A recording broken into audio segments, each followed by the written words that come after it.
नमस्कार दोस्तों, मैं हूँ आरती प्रजापति यूट्यूब चैनल पर आप सभी का हार्दिक स्वागत करती हूँ। दोस्तों, हमारे यहाँ यूजीसी नेट पेपर 1 और पेपर 2 साइकोलॉजी की प्रिपरेशन कराई जा रही है।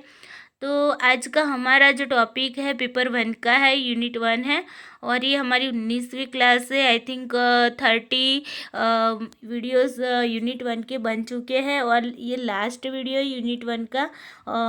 अब आज के इस वीडियो में हम जानने वाले हैं जीन पियाजे का जो संज्ञानात्मक विकास है उसके सिद्धांत के बारे में जानने वाले। अब आपको लगेगा कि ये तो साइकोलॉजी का पार्ट है, तो पेपर 1 में ये कहाँ से आ गया। लेकिन दोस्तों, ये पेपर 1 में नहीं है, फिर भी इसके रिलेटेड क्वेश्चंस आगे के जो प्रीवियस ईयर के जो आप अगर पेपर देख लेंगे तो आपको कहीं भी जीन पियाजे का जो संज्ञानात्मक विकास का जो सिद्धांत है उसके रिलेटेड क्वेश्चंस आपको देखने को मिलेंगे। तो मैंने ये टॉपिक इसीलिए यहाँ पर लिया है। वैसे तो ये साइकोलॉजी का ही पार्ट है, लेकिन साइकोलॉजी में हम जब पढ़ेंगे तब हम उसे डिटेल्स में पढ़ेंगे। अभी हम उसे बहुत डीप में तो नहीं पढ़ने वाले, लेकिन हमारी जो एग्ज़ाम के रिलेटेड जितना पूछा जाता है उसके रिलेटेड हम इसमें पढ़ने वाले। तो चलिए दोस्तों, आज हम जीन पियाजे के बारे में जानेंगे।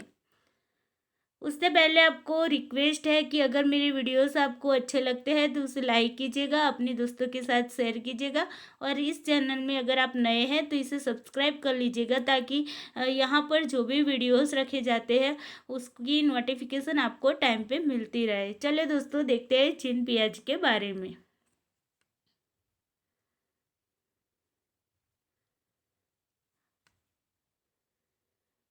तो देखिए दोस्तों, जीन पियाजे उनका पहले हम परिचय देख लेते हैं। तो जीन पियाजे का जो पूरा नाम है, उनका पूरा नाम है जीन विलियम फ्रिट्ज पियाजे। ओके, ये उनका पूरा नाम है। कभी हमने ये नाम तो देखा ही नहीं होगा आपने, बस आपको यही पता होगा कि जीन पियाजे है ना। तो ये जो जीन पियाजे उनका पूरा नाम है जीन विलियम फ्रिट्ज पियाजे। ओके, चलिए अब देखते हैं जीन पियाजे थे कहाँ से। तो जीन पियाजे थे स्विट्जरलैंड के थे। कहाँ के थे? स्विट्जरलैंड के। ओके, आपको ये याद रखना है, क्योंकि कभी कभी क्या होते हैं कि ऐसे क्वेश्चन भी पूछे जाते हैं। ओके, तो जीन पियाजे थे वो स्विट्जरलैंड के थे और अल्फ्रेड बिने के वो स्टूडेंट थे। जो अल्फ्रेड बिने का नाम आपने सुना ही होगा, जिन्होंने बुद्धि परीक्षण की जो बुद्धि परीक्षण बनाया था सबसे पहले, तो वो अल्फ्रेड बिने थे, उनके ये स्टूडेंट थे। कौन थे? जीन पियाजे। ओके, उसके बाद देखते हैं कि संज्ञानात्मक विकास का उन्होंने सिद्धांत दिया था। ये जो जीन पियाजे उन्होंने संज्ञानात्मक विकास का सिद्धांत दिया। अगर आपको क्वेश्चन पूछा जाए कि संज्ञानात्मक विकास का सिद्धांत किस मनोवैज्ञानिक ने दिया था, तो आपका आंसर बनना चाहिए जीन पियाजे। ओके, अब देखिए संज्ञान का मतलब क्या होता है। यहाँ पर संज्ञानात्मक विकास ऐसा शब्द दिया गया है, तो इसमें जो संज्ञान शब्द है उस संज्ञान शब्द का अर्थ क्या होता है। तो देखिए संज्ञान में दो दो वर्ड बनते हैं, सम, यहाँ पर सम प्लस यहाँ पर न। अब सम का मतलब क्या होता है कि अच्छा, और ज्ञ का मतलब होता है ज्ञान, यानी कि इसका मतलब क्या होगा? अच्छा ज्ञान। ओके, तो इसका मतलब जो अच्छा ज्ञान है उसका मतलब है मानसिक विकास। क्या होगा? मानसिक विकास। यानी कि संज्ञान में हम किसकी बात करेंगे? तो मानसिक विकास की बात करेंगे। ओके, जो मानसिक प्रक्रियाएं होती हैं, जो तर्क करने की, जो विचारणा करने की जो बातें होती है, जो हम तर्क करते हैं, जो विचारणा करते हैं, जो चिंतन करते हैं, ये सारी बात किस में आती है? संज्ञान में आती है। ओके, चलिए आगे देखते हैं। अब देखते हैं दोस्तों कि जीन पियाजे है, उन्होंने जो संज्ञानात्मक जो विकास है उसकी उन्होंने 4 अवस्थाएं बताई। कितनी अवस्थाएं? 4 अवस्थाएं बताई। अब ये 4 अवस्थाएं उन्होंने कौन कौन सी बताई है, तो उन्होंने यहाँ से ही क्वेश्चन पूछे जाते हैं। तो आपको यहाँ पर ये जो 4 अवस्था है वो क्रम में याद रखनी है। ओके, इसे उलट सुलट नहीं करनी, ये क्रम में होती है। ये जो चारों अवस्था है, ये पहली अवस्था है, ये दूसरी अवस्था है, ये तीसरी अवस्था और ये चौथी अवस्था है। तो ये चारों जो अवस्थाएं है वो चारों अवस्थाएं क्रम में बनती है। सबसे पहली होती है संवेदीगामक अवस्था, जिसे हम कहते हैं सेंसरी मोटर स्टेज। उसके बाद है पूर्व संक्रियात्मक अवस्था, जिसे हम कहते हैं प्री ऑपरेशनल स्टेज। उसके बाद है तीसरी अवस्था, जिसे हम कहते हैं मूर्त संक्रियात्मक अवस्था, जिसे हम कॉन्क्रीट ऑपरेशनल स्टेज भी कहते हैं। ओके, ये इंग्लिश नाम भी आपको याद रखने होंगे, क्योंकि कभी कभी इंग्लिश नाम ही हिंदी में लिख देते हैं, तो आपको ये दोनों नाम आपको याद रखना है। उसके बाद देखते हैं औपचारिक अवस्था, जिसे हम अंग्रेजी में कहते हैं फॉर्मल ऑपरेशनल स्टेज। तो ये चार अवस्थाएं जीन पियाजे ने दी थी। ओके, चलिए इन चारों अवस्थाओं को हम स्टेप बाय स्टेप डिटेल्स में देखते हैं। इन चारों अवस्थाओं के बारे में देखिए, जो जीन पियाजे हैं उन्होंने उन्होंने ये बात बताई थी कि जो चारों अवस्था है वो धीरे धीरे करके बढ़ती है। यानी कि बच्चा होता है तो वो छोटा होता है, उसके बाद उसका विकास थोड़ा सा ज़्यादा बढ़ता है, उसके बाद उसका विकास थोड़ा सा ज़्यादा होता है, उसके बाद उसका विकास थोड़ा सा ज़्यादा होता है। यानी कि बच्चा छोटा होता है, उससे लेकर वो जब बड़ा होता है उसकी जो पूरी प्रोसेस है उसमें संज्ञानात्मक विकास का की भूमिका होती है। ये बात जीन पियाजे ने बताई थी। तो यहाँ से एक क्वेश्चन बनता है, आपको इस तरीके का डायग्राम दिया जाता है और आपको पूछा जाता है कि ये डायग्राम जो है वो किसको इंगित करता है। तो ये इंगित करता है संज्ञानात्मक विकास को। किसको? संज्ञानात्मक विकास को। ये जो संज्ञानात्मक विकास है, जीन पियाजे का जो संज्ञानात्मक विकास का जो सिद्धांत है, इसको ये इंगित करता है। तो ऐसा अगर क्वेश्चन आ जाए, देखिए ये क्वेश्चन ओनली सिर्फ नेट में ही नहीं आता है, तो लेकिन ये क्वेश्चन आपके टेट, सुपर टेट जो भी एग्ज़ाम आती है एजुकेशनल रिलेटेड या फिर रीट की एग्ज़ाम आती है, तो इनमें तो ये क्वेश्चन हर बार ऐसे ही क्वेश्चन आते ही है। जिन पियाजे के जो क्वेश्चन होते हैं वो 100% एक क्वेश्चन तो उसमें से आता ही। ओके, तो ये सिर्फ ना कि नेट के रिलेटेड वीडियोस है, ये इसमें आपको टेट में भी आपको यूज़फुल रहेगा, रीट में भी ये वीडियो आपको यूज़फुल रहेगा। ओके, चलिए, तो यहाँ पर आपको अगर पूछा जाए कि ये डायग्राम जो है वो किसको इंगित करता है, तो ये जो डायग्राम है वो संज्ञानात्मक विकास के सिद्धांत को इंगित करता है। ओके, चलिए अब सारी अवस्थाएं हम देखते हैं स्टेप बाय स्टेप। ओके, चलिए, सबसे पहले जो अवस्था होती है उसे हम कहते हैं संवेदीगामक अवस्था। देखिए, गामक अवस्था, जिसे हम इंग्लिश में बोलते हैं सेंसरी मोटर स्टेज। तो ये जो अवस्था है वो अवस्था हमारी जन्म से लेकर 2 वर्ष तक की होती है। ये आपको याद रखना है। इसी तरीके से क्वेश्चन पूछे जाते हैं, आपको पूछा जाता है कि संवेदीगामक अवस्था का समय कितना होता है। तो आपको याद रखना है कि संवेदीगामक अवस्था है उसका समय कितना है, जन्म से लेकर 2 वर्ष का। अब इस स्टेज में क्या होता है कि बच्चा अहम केंद्रीय अवस्था यहाँ पर पाई जाती है। अब अहम केंद्रीय अवस्था का मतलब क्या होता है कि बच्चा खुद से प्यार करता है, यानी खुद से प्रेम करता है, जैसे कि चूसना, काटना, उसे अपने शरीर से प्यार होता है, यानी कि उसे अपना शरीर अच्छा लगता है। तो ये क्या हुआ, ये अहम केंद्रित हुआ। तो इस अवस्था में अहम केंद्रित अवस्था पाई जाती है जहाँ पर बच्चा खुद से अपने आप को प्रेम करता है। ओके, जहाँ पर बच्चा चूसने की, काटने की आदि क्रियाएं करता है। जब छोटा बच्चा होता है तो खाने के लिए वो चूसता है ना, तो फिर थोड़ा सा बड़ा होता है, 1 साल का होता है, तो थोड़ा सा खाने को लिए काटते, या तो फिर क्या करता है कि चूसते चूसते भी वो काटता होता है ना। तो ये चूसना, ये काटना, ये जो क्रियाएं होती है वो बच्चा इस अवस्था में करता है, संवेदीगामक अवस्था में करता है। यहाँ पर बालक कैसा होता है, असहाय होता है, यानी कि खुद से कुछ भी कार्य नहीं कर पाता है। वो बच्चा क्या होता है कि सिर्फ और सिर्फ वो प्रतिक्षिप्त क्रिया ही करता होता है, यानी कि उसे जो क्या होता है, प्रतीकात्मक रूप से वो यहाँ पर वो सोचना शुरू कर देता है। तो यहाँ पर क्या होता है कि उसे भौतिक चीज़ों के बारे में उसे कुछ भी पता नहीं होता है, लेकिन यहाँ पर क्या होता है उसके लिए जो एटमॉस्फियर है बाहर का, उस एटमॉस्फियर के साथ उसे क्या करना होता है, एडजस्टमेंट करना होता है। तो यहाँ पर वो एडजस्टमेंट करता है, फिर वो यहाँ पर असहाय होता है। तो असहाय होता है इसीलिए वो किसी पर निर्भर हो जाता है। क्या होता है, किसी पर निर्भर होता है, खुद से चल नहीं पाता, खुद से खाना नहीं खा पाता है ना, तो वो अपने माता पिता पर निर्भर होता है। फिर 20 माह का जो 20 माह तक में वो उस बच्चे में वस्तु स्थायित्व का गुण आ जाता है। देखिए, अब वस्तु स्थायित्व क्या है उसके बारे में थोड़ा सा जान लेते हैं।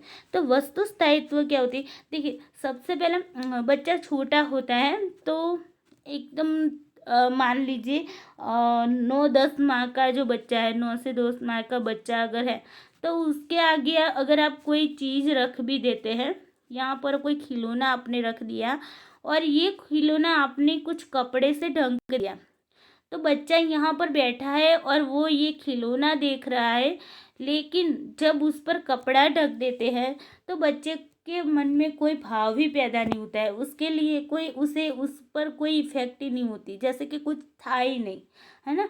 तो कोई खिलौना उसके सामने रखा जाता है पहले और फिर उसे उसके ही सामने ढक दिया जाता है, तो अभी उसको पता नहीं चलता है कि वो खिलौना ढक दिया गया है, कहाँ गया, वो उसे नहीं पता। लेकिन जब 20 माह का जब वो बच्चा होता है तब क्या होता है, 20 माह तक बच्चे के अंदर वस्तु स्थायित्व का गुण आ जाता है। यानी कि यहाँ तक जो जब बच्चा 20 माह तक का हो जाता है तो क्या होता है, जब पहले आपने ये खिलौना, उसका जो खिलौना था वो कपड़े से ढक दिया, तो बच्चे को पता नहीं चला, बच्चे को कोई इफेक्ट ही नहीं हुई, है ना। लेकिन यहाँ की जो 20 माह तक का जो बच्चा होता है उसके सामने अगर कोई चीज़ रखी जाती है और फिर उस चीज़ को अगर आप ढक देते हैं या फिर उसको छुपा देते हैं, तो बच्चा खुद से जाकर क्या करेगा, खुद से जाकर वो वस्तु ढूंढ कर लाएगा। तो ये क्या हुआ, जब बच्चे के सामने कुछ वस्तु को ढूंढ कर लाता है, उसे ही हम कहते हैं वस्तु स्थायित्व का गुण।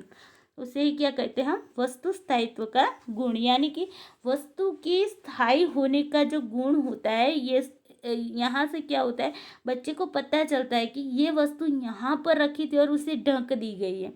तो यही हमें बनता है वस्तु स्थायित्व का गुण।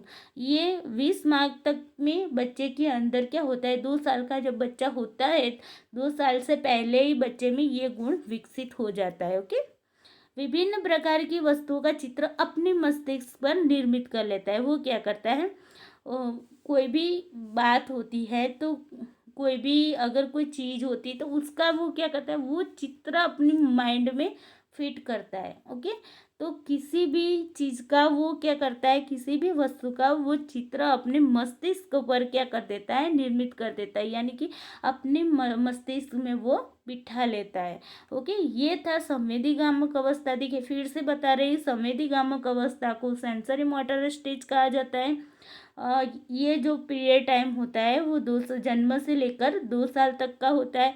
इसमें अहम केंद्रीय अवस्था पाई जाती है, यानी कि बच्चा खुद से प्रेम करता है। ओके, यहाँ पर बच्चा चूसना काटना आदि क्रियाएं करता है। यहाँ पर बालक असहाय होता है। 20 माह तक में वस्तु स्थायित्व का गुण आ जाता है बच्चे में और विभिन्न प्रकार की वस्तु का चित्र अपने मस्तिष्क पर वो क्या करता है, बिठा लेता है। तो ये थी संवेदीगामक अवस्था। ओके, चलिए उसके बाद देखते हैं।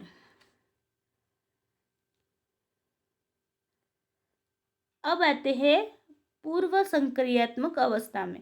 अब देखिए पूर्व संक्रियात्मक अवस्था जो है उसे हम कहते हैं प्री ऑपरेशनल स्टेज।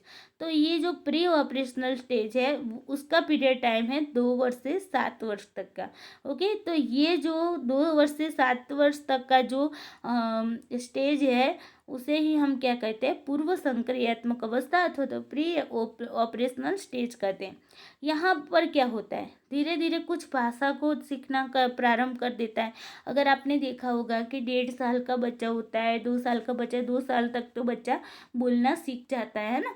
तो वो घर की जो भाषा होती है, घर में जो लोग बातें करते हैं उसी भाषा में वो क्या करता है, भाषा सीखना प्रारंभ कर देता है, यानी कि बोलना प्रारंभ कर देता है। ओके, आगे चलकर ये जो पूर्व संक्रियात्मक अवस्था है उसे 2 भागों में बांटी जाती है, यानी कि जो पहली अवस्था है उसे हम कहेंगे पूर्व प्रत्यात्मक काल। इसे क्या कहेंगे, पूर्व प्रत्यात्मक काल। अब ये जो पूर्व प्रत्यात्मक काल है उसका पीरियड टाइम है 2 से 4 वर्ष। और ये जो आंतःप्रज्ञ काल है, ये दूसरा पार्ट है, तो आंतःप्रज्ञ काल है उसका पीरियड टाइम है 4 से 7 वर्ष। देखिए, अब आपको यहाँ से भी क्वेश्चन आ सकता है कि पूर्व संक्रियात्मक अवस्था का पीरियड टाइम कितना होता है, अथवा तो आपको ये पूछा जाता है कि जीन पियाजे का जो सिद्धांत है उसमें 2 वर्ष से 7 वर्ष का जो 2 वर्ष से लेकर 7 वर्ष की जो अवस्था होती है वो अवस्था कौन सी है। तो आपको याद रखनी है कि पूर्व संक्रियात्मक अवस्था है, यानी कि प्री ऑपरेशनल स्टेज, जिसे हम जिसमें 2 से 7 वर्ष तक की आयु को समाविष्ट किया जाता है। उसके बाद देखते हैं इसमें क्या होता है, बच्चा धीरे धीरे उसका भाषा का विकास, भाषा सीखने का प्रारंभ कर देता है। आगे चल कर अब देखिए ये जो अवस्था है उसे भी 2 पार्ट में बांटी जाती है। एक पार्ट है पूर्व प्रत्यात्मक काल। पूर्व प्रत्यात्मक काल का मतलब क्या होता है कि बच्चा जो कोई भी चीज वस्तु है उसका प्रत्यय, यानी कि उसके बारे में, उसके जो भौतिक गुण होते हैं उसके बारे में उसे पता नहीं होता है। मान लीजिए कि यहाँ पर क्या होता है कि मान लीजिए यहाँ पर ये एक पात्र है और ये एक पात्र है। ओके, अब देखिए दोनों में जो चीज़ समाती है वो दोनों की जो कैपेसिटी है चीज़ समाने की वो कैपेसिटी सेम है, यानी कि यहाँ पर 1 लीटर दूध समाता है तो यहाँ पर भी 1 लीटर दूध समाता है। अब देखिए यहाँ पर क्या होता है, यहाँ पर आपने दूध यहाँ पर बताया बच्चे को और फिर बच्चे को यही दूध आपने इस पात्र में डाल दिया, ये भी 1 लीटर का है, ये भी 1 लीटर का है, और बच्चे को यहाँ पर से क्या किया जाता है कि मान लीजिए यहाँ पर पूरा दूध था तो उसमें से आपने क्या किया, इसमें डाल दिया, और अब आपने बच्चे को पूछा कि इन दोनों में से दूध किस में ज़्यादा है, तो बच्चा क्या बोलेगा, बच्चा बोलेगा इसमें ज़्यादा है। यानी कि यहाँ पर क्या होता है कि बच्चे के मन में जो पदार्थ यानी कि चीज़ जो होती है उन चीज़ों के आकार, उनकी जो रचनाएं होती हैं उनके बारे में उनको अभी पता नहीं चलता। उनको ये पता चलता है कि इस पात्र में दूध है, इस पात्र में दूध है, ये समझ सकता है, लेकिन इसका जो नियम होता है उन नियमों को वो नहीं समझ पाता है। मान लीजिए कि आपने एक मिट्टी का एक गोला लिया। ओके, अब जितनी मिट्टी का आपने यहाँ पर गोला बनाया था उतनी ही मिट्टी का आपने एक इस तरीके से कुछ पात्र बना दिया। ओके, तो ये दोनों में मिट्टी की जो संख्या थी वो दोनों में जो मिट्टी का जो प्रमाण था वो समान था। ओके, ये जो वेट था मिट्टी का दोनों में समान है, और दोनों समान वेट से अगर बनाया गया है दोनों पात्र, लेकिन बच्चे को पूछा जाए कि इनमें से बड़ा कौन है तो बच्चा यही बताएगा, है ना। तो ये क्या होता है कि बच्चे के मन में उसके मन में क्या होता है कि उसके मन में आकारों की जो रचनाएं होती हैं, और उसके जो आकारों की रचनाओं को तो वो समझ पाता है, लेकिन उसका जो नियम होता है कि ये दोनों का वेट समान है, तो इसमें से मान लीजिए इसी गोले में से आपने ये बनाया तो बच्चे ने इससे बड़ा कहा, लेकिन इसको पता नहीं होता कि ऐसा क्यों हुआ। ओके, ये नियम वो नहीं समझ पाता है। इसे हम क्या कहते हैं, पूर्व प्रत्यात्मक काल, यानी कि इस जो पूर्व संक्रियात्मक अवस्था है इसमें यही होता है, यानी कि पलटावी, जिसे हम क्या कहते हैं, पलटावी। तो पलटावे की जो प्रक्रिया होती है वो किस स्टेज में बनती है? पूर्व संक्रियात्मक अवस्था में। ओके, तो ये बात आपको याद रखनी है। यहाँ पर से आपको क्वेश्चन इस तरीके से पूछा जाता है कि पूर्व प्रत्यात्मक काल का समय कितना है? तो 2 से 4 वर्ष। और अंत प्रज्ञ काल का समय कितना है? तो यहाँ पर आपका आंसर बनेगा 4 से 7 वर्ष। ओके, चलिए आगे देखते हैं। अब देखते हैं मूर्त संक्रियात्मक अवस्था, जिसे हम कॉन्क्रीट ऑपरेशनल स्टेज कहते हैं। अब कॉन्क्रीट ऑपरेशनल स्टेज जो है उसका समय, इसमें से क्वेश्चंस कई बार आते हैं। आपको क्वेश्चंस पूछा जाता है कि मूर्त संक्रियात्मक अवस्था का समय कितना होता है, यानी कि उसका जो पीरियड टाइम होता है वो कितना होता है। तो आपको ये याद रखना है 7 से 11 वर्ष। अगर आपको 11 वर्ष नहीं दिया गया और 12 वर्ष दिया गया है तो भी आपका आंसर यही सही होगा। ओके, अगर आपको ये बोला गया कि 7 से 11 वर्ष तक या तो 7 से 12 वर्ष तक जीन पियाजे का सिद्धांत की कौन सी अवस्था है? देखिए, 7 से 12 वर्ष तक की जीन पियाजे के सिद्धांत की कौन सी अवस्था है? तो आपको ये आना चाहिए कि मूर्त संक्रियात्मक अवस्था है। अब देखिए यहाँ पर क्या होता है कि मूर्त अवस्थाओं को देखकर उनके आधार पर ही तर्क या चिंतन प्रारंभ कर देता। देखिए, पहले बच्चा क्या करता था? वो तर्क नहीं करता था, वो वितर्क नहीं करता था। जिन चीज़ों को वो जो देखता था उन चीज़ों के बारे में उसे उन चीज़ों के दोनों ही सेम होने के कारण, दोनों सेम होते थे, लेकिन उसके आकार में डिफरेंस होने के कारण वो क्या करता था, दोनों की जो कैपेसिटी सेम थी फिर भी वो उसके आकार के आधार पर उनको डिसाइड करता था कि ये वाला बड़ा है, ये वाला छोटा है, यानी कि इसमें ज़्यादा चीज़ रखी गई है और इसमें कम चीज़ रखी जाती है। ओके, ये बात उसके माइंड में होती थी। अब क्या होता है? अब मूर्त अवस्था, यानी कि बच्चा क्या करता है, जो भी चीज़ देखता है उन चीज़ों को देखकर उसके बारे में क्या करता है? तर्क करता है, चिंतन करना प्रारंभ कर देता है। यहाँ पर पलटावे के गुण विकसित हो जाते हैं। देखिए, यहाँ पर पलटावे के गुण विकसित हो जाते हैं।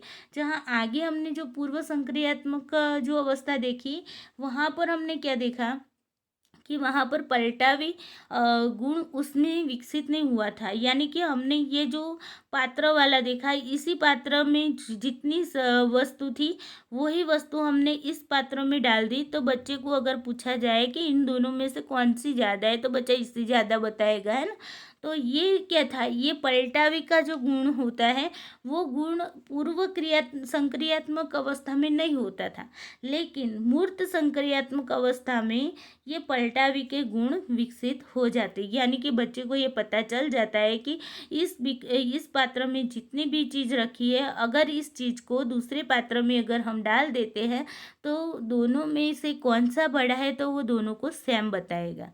ओके, ये बात हो गई पलटावी के गुण की। तो बच्चे में पलटावी के गुण कब विकसित होते हैं, अगर ऐसा क्वेश्चन पूछा जाता है तो हमारा आंसर आएगा मूर्त संक्रियात्मक अवस्था। अगर ऐसा प्रश्न पूछा जाए कि पलटावी के गुण विकसित किस अवस्था में नहीं देखने को मिलते हैं, तो हमें अगर आपको ज़्यादा क्वेश्चन दिए गए और उसमें आपको पूर्व क्रियात्मक संक्रियात्मक अवस्था दी गई हो, तो आपको यहाँ पर नहीं है, अगर ऐसा पूछा है तो पूर्व संक्रियात्मक में नहीं होता है। ओके, संवेदीगामक में भी नहीं होता है, लेकिन होता है तो किस में होता है? तो मूर्त संक्रियात्मक अवस्था में पलटावी के गुण विकसित हो जाते हैं। ओके, यहाँ पर स्कीमा, तो स्कीमा का मतलब क्या होता है? देखिए, ये आपको जानना जरूरी है।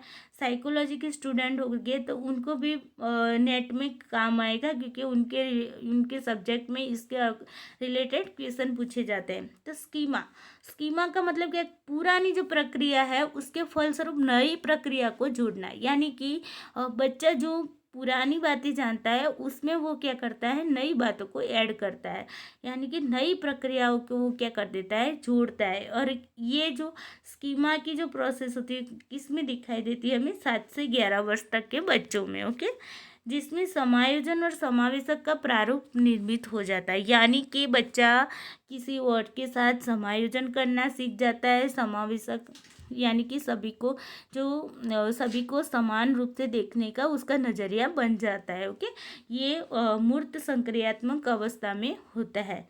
और अनुकरणात्मक प्रवृत्ति होती है। देखिए, यहाँ पर जो बच्चा होता है वो क्या करता है, अनुकरण करता है ना। मान लीजिए कि आपका कोई आपके घर में कोई छोटा बच्चा है, तो वो टीवी देख रहा है। ओके, तो जिस तरीके से टीवी में कोई हीरो या हीरोइन जो होती है, मान लीजिए कोई हीरो होता है तो फाइट करता है, तो बच्चा क्या करेगा, टीवी में जो मूवी में उसने फाइट करते हुए हीरो को देखा होगा, तो कुछ टाइम के बाद अगर वो मूवी पूरी हो जाती है, तो फिर वो बच्चा अकेला हो या फिर अपने दोस्तों के साथ हो, तो वो भी क्या करता है, ऐसी एक्शन करने लगता है, वो भी इसी तरीके से फाइटिंग करने लगता है। तो ये क्या होता है, अनुकरणात्मक प्रवृत्ति होती है। आपने कभी कभी देखा होगा कि बच्चा जो होता है वो अपने मम्मी पापा की उसे बोला जाए कि तेरी मम्मी किस तरीके से बोलती है, तेरी मम्मी किस तरीके से गुस्सा करती है, तेरे पापा किस तरीके से गुस्सा करते हैं, तो पापा के अंदाज में ही बोलेगा बच्चा। पापा जिस तरीके से बोलते हैं उसी तरीके से बच्चा बोलने लगेगा, है ना।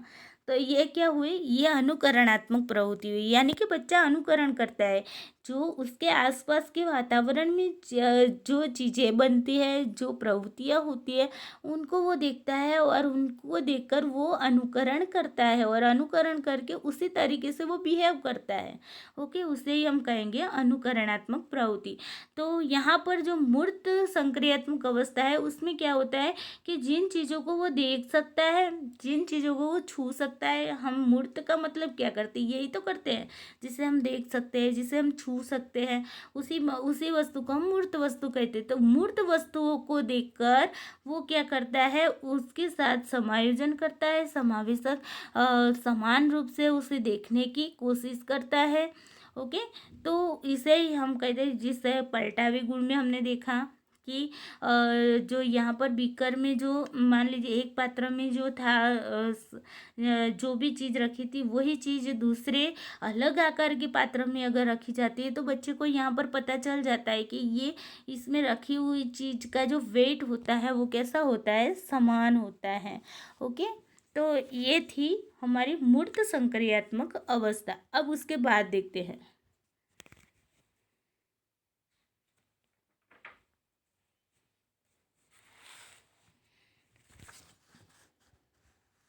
अब उसके बाद का जो टॉपिक है, उसके बाद की जो अवस्था आती है वो है औपचारिक अवस्था, जिसे हम कहते हैं फॉर्मल ऑपरेशनल स्टेज। अब देखिए, औपचारिक अवस्था जो है, जो हमारी फॉर्मल ऑपरेशनल स्टेज है, वो 11 से 15 वर्ष तक की होती है। यानी कि आपको यहाँ से क्वेश्चन इस तरीके से ही बने जाएंगे, जिस तरीके से हमने आगे आपको बताया कि 11 जीन पियाजे के विकास के सिद्धांत में 11 से 15 वर्ष तक की जो अवस्था होती है वो कौन सी होती है, तो औपचारिक अवस्था होती है, उसे हम कहते हैं फॉर्मल ऑपरेशनल स्टेज। देखिए, यहाँ से एक क्वेश्चन बनते हैं, या तो फिर आपको क्या जोड़ने को बोला जाएगा, यहाँ पर आपको अवस्थाएं दी जाएगी और यहाँ पर एज दी जाएगी, यानी कि एज लिखी होगी, और आपको यहाँ पर जोड़ना होगा कि किस अवस्था में कितने साल की अवस्था होती है, उसके बारे में आपको बताना होगा। या तो फिर आपको यहाँ पर अवस्थाएं दी गई होगी और हर अवस्था में जो कोई अलग अलग हमने जो गुण देखे, उन गुणों को यहाँ पर लिखा गया होगा। जिस तरीके से पलटावी गुण देखा हमने, फिर हमने जो पूर्व संक्रियात्मक अवस्था है उसमें हमने वस्तु स्थायित्व का जो गुण, संवेदीगामक जो अवस्था है उसमें हमने देखा वस्तु स्थायित्व का जो गुण था वो हमने देखा, है ना।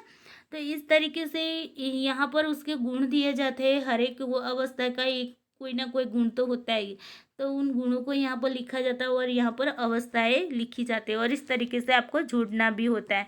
तो इस तरीके से भी आपका क्वेश्चन बन सकता है। ओके, चलिए देखते हैं।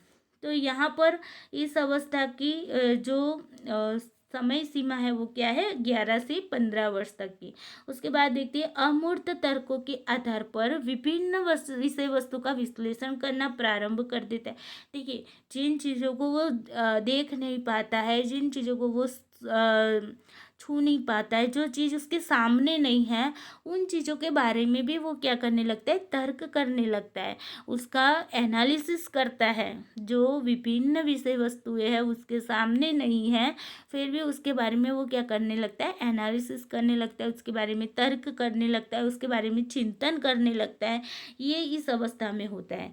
सांकेतिक चिंतन का प्रयोग करता है, यानी कि जो चीज़ नहीं है उसको भी वो संकेतों के रूप में भी उसका चिंतन करता है। ओके, यहाँ पर समस्या का समाधान, निष्कर्ष निकालना, ये सारी प्रवृत्तियाँ वो करता है। यानी कि उसे कोई समस्या दी जाए तो वो उस समस्या का समाधान करने के लिए ट्राई करेगा और कैसे भी करके उसका समाधान ढूंढने की कोशिश करेगा और उसका समाधान भी लाएगा। ये जो अवस्था है इसमें होगी। तो जो हम, अगर आपको ऐसा क्वेश्चन आए कि कौन सी अवस्था में, जीन पियाजे की कौन सी अवस्था में समस्या का समाधान बच्चा खुद से करता है, तो यहाँ पर हमारा आंसर बनेगा औपचारिक अवस्था। ओके, यहाँ पर इस तरीके से वो अपनी समस्या का समाधान करता है, या तो फिर अपने दोस्तों की समस्या का भी समाधान करता है, कुछ निष्कर्ष भी निकालता है। ये सारी जो बातें होती है यहाँ पर वो होता है, वो अमूर्त तर्कों के आधार पर अपनी समस्याओं का समाधान भी करता है। ओके, तो ये थी हमारी जीन पियाजे की 4 अवस्थाएं। एक बार फिर से देख लीजिए तो आपको अच्छे से याद रह जाएगा। देखिए, रिपीटेशन करोगे तो अच्छे से याद रह जाएगा। ओके, यहाँ पर जीन पियाजे कहाँ के थे, तो स्विट्जरलैंड के थे। जीन पियाजे का पूरा नाम क्या है, तो जीन विलियम फ्रिट्ज पियाजे। ओके, किसके स्टूडेंट थे, तो अल्फ्रेड बिने के स्टूडेंट थे। उन्होंने कौन सा सिद्धांत दिया, तो संज्ञानात्मक विकास का सिद्धांत दिया। ओके, संज्ञान का मतलब क्या होता है, तो अच्छा ज्ञान, मानसिक विकास, मानसिक प्रक्रिया, ये सारी बातें संज्ञान का मतलब है। ओके, चलिए आगे देखते हैं। चलिए, जीन पियाजे ने कितनी अवस्थाएं बताई है, तो जीन पियाजे ने विकास की 4 अवस्थाएं बताई है। कौन कौन सी बताई, तो संवेदी गामक अवस्था, सेंसरी मोटर स्टेज, उसके बाद पूर्व संक्रियात्मक अवस्था जिसे हम कहते हैं प्री ऑपरेशनल स्टेज, उसके बाद मूर्त संक्रियात्मक अवस्था जिसे हम कहते हैं कॉन्क्रीट ऑपरेशनल स्टेज, और अब चौथी अवस्था है औपचारिक अवस्था जिसे हम कहते हैं ऑपरेशनल स्टेज। ओके, तो ये चारों अवस्था आपको क्रम में ही याद रखनी है। ओके, उसके बाद देखते हैं कि ये जो डायग्राम है वो किसको इंगित करता है, तो संज्ञानात्मक विकास को इंगित करता है। यानी कि जीन पियाजे का जो संज्ञानात्मक विकास है उसको ये जो डायग्राम है वो इंगित करता है। ओके, उसके बाद देखते हैं कि संवेदी गामक जो अवस्था है उसके बारे में पहले हम थोड़ा सा देख लेते हैं। तो संवेदी गामक जो अवस्था है वो जन्म से 2 वर्ष तक की होती है। यहाँ पर अहम केंद्रीय अवस्था होती है, बच्चा खुद से प्रेम करता है, बालक यहाँ पर असहाय होता है, किसी पर निर्भर होता है। ओके, 20 माह तक में उसमें वस्तु स्थायित्व का गुण हो जाता है, आ जाता है। वस्तु स्थायित्व का मतलब भी मैंने आपको बता दिया कि कोई वस्तु उसके सामने पहले हो और फिर उसके वो उस वस्तु को छुपा दी जाए तो बच्चा खुद ढूंढकर उसे लाता है, उसे वस्तु स्थायित्व का गुण कहते हैं। विभिन्न प्रकार की वस्तुओं का चित्र अपने मस्तिष्क में क्या करता है, निर्मित कर देता है। उसके बाद देखते हैं पूर्व संक्रियात्मक अवस्था। तो यहाँ पर क्या होती है, यहाँ पर 2 से 7 वर्ष तक की आयु की बात की जाती है। यहाँ पर बच्चा क्या करता है, भाषा सीखना प्रारंभ कर देता है। इसे हम 2 पार्ट में विभाजित करते हैं, पूर्व प्रत्यात्मक काल और आंत प्रज्ञ काल। यहाँ पर पलटावी गुण होता नहीं है, यानी कि बच्चे को आकार के बारे में तो पता होता है, लेकिन आकारों का अगर बदलाव आ जाए तो उसके जो नियम होते उसके बारे में उसे कुछ भी पता नहीं होता है। ये पूर्व संक्रियात्मक अवस्था। ओके, इसके बाद देखते हैं यहाँ पर मूर्त संक्रियात्मक अवस्था है जिसे हम कॉन्क्रीट ऑपरेशनल स्टेज कहते हैं, जिसकी समय सीमा है 7 से 11 वर्ष तक, या तो फिर 12 वर्ष तक अगर दी गई हो तो आप 12 वर्ष तक में भी क्लिक कर सकते हो। ओके, मूर्त अवस्था को देखकर उनके आधार पर ही क्या करता है बच्चा, तर्क करता है, यानी कि किसी वस्तु को और उसके बारे में तर्क करता है। ओके, अगर उसके सामने कोई वस्तु नहीं है तो उसके बारे में वो तर्क नहीं कर पाएगा यहाँ पर। यानी कि मूर्त संक्रियात्मक अवस्था में वस्तु उसके सामने होगी, वो छू पाएगा, तो उस वस्तु के बारे में वो क्या करेगा, तर्क करेगा, चिंतन करेगा। यहाँ पर पलटावी गुण विकसित हो जाता है, यानी कि दोनों अलग अलग आकार के जो पात्र होते हैं और उसमें समान चीज़ रखी जाती है, तो बच्चे को पता चलता है कि आकार भले ही अलग अलग हो, लेकिन इसमें जो चीज़ है उसका वेट कैसा है, समान है। ओके, स्कीमा, यहाँ पर स्कीमा का विकास होता है। स्कीमा का मतलब होता है कि जो पुरानी प्रक्रिया होती है उसमें वो क्या करता है, नई प्रक्रियाओं को जोड़ देता है, उसे हम क्या कहेंगे, स्कीमा कहेंगे। ओके, जिसमें समायोजन और समावेशक का प्रारूप निर्मित हो जाता है। यानी कि जो स्कीमा है उसमें समायोजन और समावेशक का प्रारूप जो होता है वो क्या हो जाता है, निर्मित हो जाता है। यहाँ पर अनुकरणात्मक प्रवृत्तियाँ होती है, यानी कि बच्चा किसी का अनुकरण करके वो खुद से भी इसी तरीके से बिहेव करता है। ओके, फिर आता है चौथा स्टेज, जिसे हम औपचारिक अवस्था यानी कि फॉर्मल ऑपरेशनल स्टेज कहते हैं। फॉर्मल ऑपरेशनल स्टेज का जो समय है वो कितना है, 11 से 15 वर्ष या तो 12 से 15 वर्ष। ओके, इसमें क्या होता है कि अमूर्त तर्कों के आधार पर विभिन्न विषय वस्तुओं का यहाँ पर क्या किया जाता है, विश्लेषण किया जाता है। यानी कि जो चीज़ उसके सामने नहीं है उन चीज़ों के बारे में वो क्या करता है, उन चीज़ों के बारे में वो सोचना शुरू कर देता है, तर्क करना शुरू कर देता है, चिंतन करना शुरू कर देता है। ओके, यहाँ पर वो सांकेतिक चिंतन का प्रयोग करता है, यानी कि कोई भी वस्तु नहीं है फिर भी उसके माइंड में वो संकेत छुपे होते हैं और उस संकेतों के आधार पर वो क्या करता है, तर्क करता है, वितर्क करता है। और यहाँ पर वो क्या करता है, समस्या का समाधान भी करता है, खुद से करता है, निष्कर्ष निकालने का प्रयास करता है।